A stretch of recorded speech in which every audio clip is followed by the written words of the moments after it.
आज आपण चहा बनवणार आहे।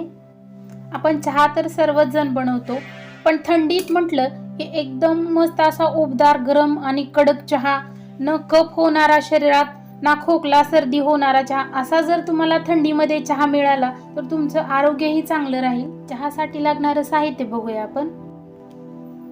चहा पावडर घेतली आहे मी, बघा ही चहा पावडर आहे। तुम्हाला कोणत्या क्वालिटीची कोणत्या कंपनीची वापरायची ती वापरा। मी GS चा चहा घेतलाय। हा गूळ आहे, किसून गूळ घेतलाय। या चमच्याने 3 चमचे मी गूळ घेतलाय किसून, आणि हे अर्धा इंच आलं आहे। हे मी क्रश करून असं ठेचून घेतले। चहा करताना आलं अजिबात किसून वापरू नका, ठेचूनच वापरायचं। आणि पाणी, आपण गॅस चालू करून घेऊया आणि त्याच्यावरती पातेले ठेवायचं। आणि चहा करताना एक टिप्स देते की चहा करताना तुम्ही स्टीलच्या पातेल्यामध्ये चहा करा, ॲल्युमिनियमच्या भांड्यात अजिबात चहा करू नका। स्टीलचं भांडं असेल तर त्याच्यामध्ये चहा करायचा। तर याच्यामध्ये आपण 1 ग्लास पाणी घालते। हे 1 ग्लास म्हणजे 2 कप होतील।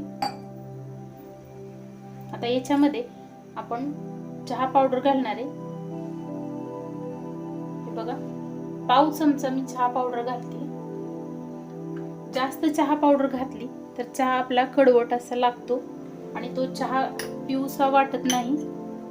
तर हे आलं याच्यामध्ये घालायचंय।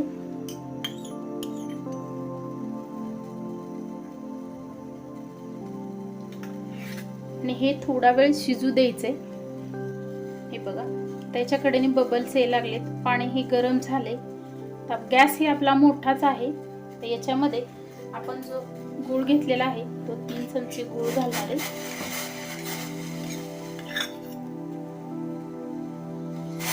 असं हलवून घ्यायचं। आणि आता चहा खालचा गॅस मध्यम करायचा, जास्त मोठाही ठेवायचा नाही आणि जास्त छोटाही ठेवायचा नाही। अगदी एकदम मध्यम मंद आचेवर असा मध्यम गॅसवरच हा चहा एकदम छान असा शिजवून घ्यायचा आहे।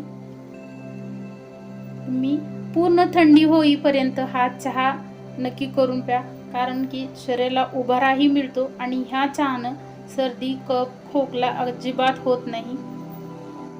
हे बघा, आपला चहा मस्त असा उकळलाय।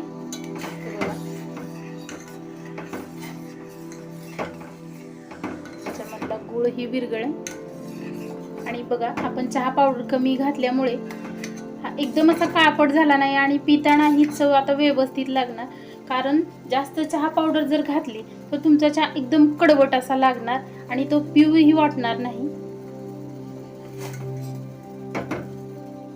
हे बघा, आपला चहा तयार आहे। आपण गॅस बंद करू। आपण 3 ते 4 मिनिट हा चहा चांगला उकळून घेतलाय। आपण गॅस बंद करून घेऊया। बघा, आपण कप बशी घेतली। आपण चहा काढून घेऊया, कारण आपण बिना दुधाचा चहा बनवलेला आहे आणि हा चहा एकदम उत्तम आहे शरीरासाठी पेय म्हटलं तर। तुम्ही दुधाचा चहा अजिबात घेऊ नका। दुधाच्या चहाने कब्ज वाढते आणि खोकलाही येतो। आता थंडीचं वातावरण आहे, थंडीचे दिवस आहेत, तर तुम्ही हा चहा करून प्या थंडी होईपर्यंत, जर तुमचं आरोग्य चांगलं ठेवायचं असेल तर। कारण हा चहा उबाराही देतो आणि गूळ घातलेला चहा आहे, आरोग्यासाठी हा चहा चांगलाच आहे।